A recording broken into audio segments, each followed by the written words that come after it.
Hi folks, Steve Hindy here with Showing Animals Respect and Kindness. We recently put up a video criticizing PETA. It's not the first time we've criticized PETA, and it won't be the last. And we've also criticized other so-called animal protection or animal rights groups. We've gotten some pushback.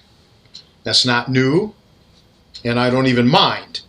But today I want to just very quickly go over just a few of the points that were brought up by other people and taken the opportunity to respond. Now, one lady here says, please don't tear down other animal rights organizations. We are all supposed to be on the same side here. Yes, we are supposed to all be on the same side here. That is true. I agree with that wholeheartedly. However, when you have groups that do some of the things that are going on in animal protection these days, like fraudulent marketing, harming the efforts of other organizations, profiteering. When that happens, look, this is just like, folks, just like when you've got a car, you've got a house. If you don't wash that car every now and then, if you don't clean your house, the car turns into a rusty heap that doesn't run, and the house turns into a shithole. Okay? Animal rights today, the animal rights movement today, is a shithole. And let me be very clear about that just in case anybody didn't get what I mean. It's a shithole. And PETA has a lot to do with that. Now, first, let me tell you where this all started. It started with me as a fisherman reading about PETA like more than 3 decades ago and saying to myself, you know, that's a group of good people. I may not agree with them because I was a hunter-fisherman, but what they're trying to do is a good thing. And from there, a few years later, I became somebody who walked away from hunting and became an animal protector and admired PETA a lot. In fact, my then wife and I, we were pretty good donors. PETA sent us a lot of stuff, you know, thanking us for all the money we gave them, inviting us to like go meet Tony La Russa at baseball games and stuff like that. And I wrote back and said, no, that's not what we're looking for. We're not looking to meet celebrities. We want you to help animals. I was a big supporter. I was there with PETA teams for pigeon shoots in Pennsylvania. I was there with a PETA team when we did a meat demonstration in Chicago where we rushed the stage, where C. Everett Koop was the keynote speaker at a meat conference, meat producers. I was a big PETA supporter. And then PETA started to change. PETA started to peel their clothes off. PETA started to do really wacky stuff. PETA became media whores, and they tried to legitimize being media whores because it somehow put attention on animal issues. Well, what it really did is it made all animal protectors look like nuts, and that's not a good thing. The idea was that all media is good media. That's not true at all.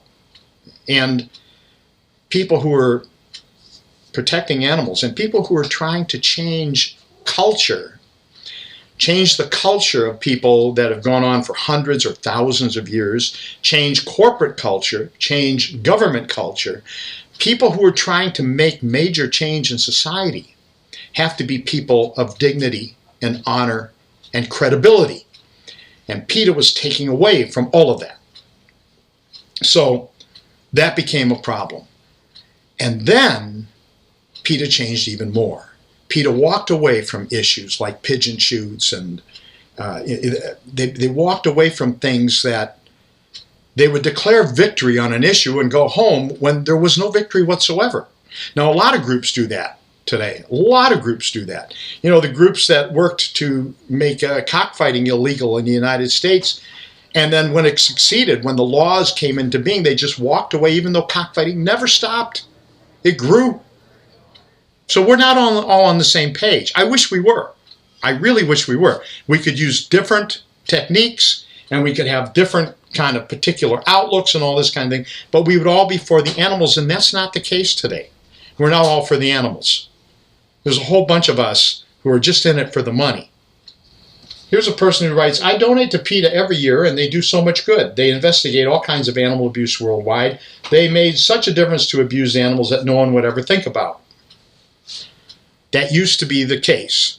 Today, PETA talks about a lot of abuse that happens to animals and kind of insinuates that they're doing something about it, and they're not.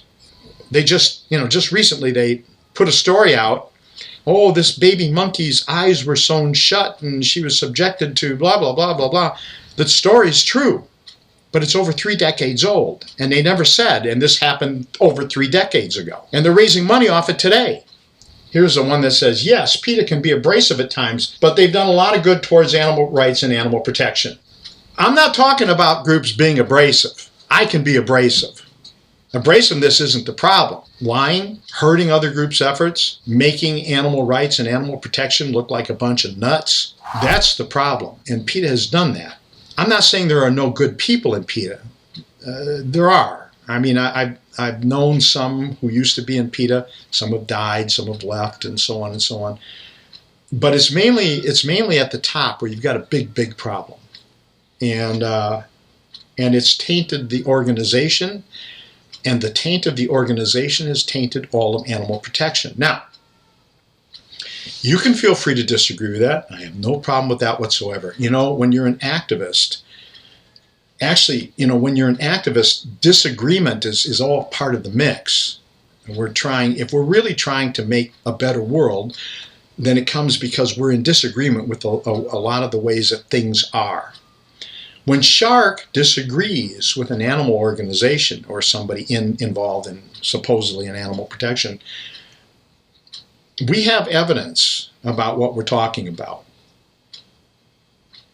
So we don't just say it willy-nilly, and we don't like having to say it at all. But again, if you don't ever clean your house, it becomes a shithole.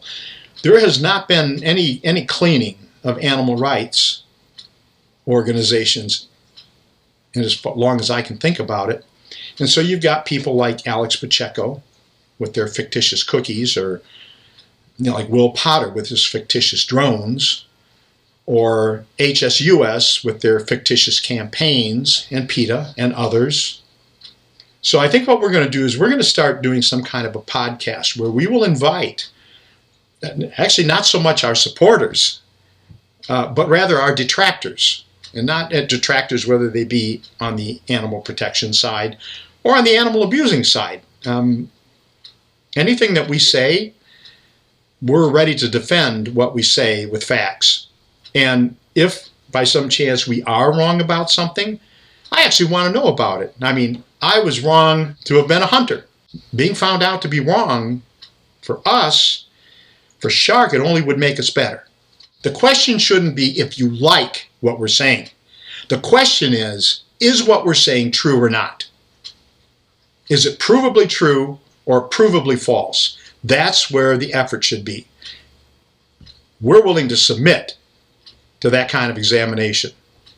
Are these other groups? Are these other individuals? Let's find out. We're going to be getting back to you on this, and we're going to start digging deep into the world of animal rights, animal protection, and we're going to see where it all goes. Thanks, and talk to you soon. Thank you for watching. Please like and share this video. You can subscribe to our channel to see more of our investigations and learn what you can do to help Shark help animals. To support Shark directly and gain access to exclusive content, consider sponsoring us on Patreon.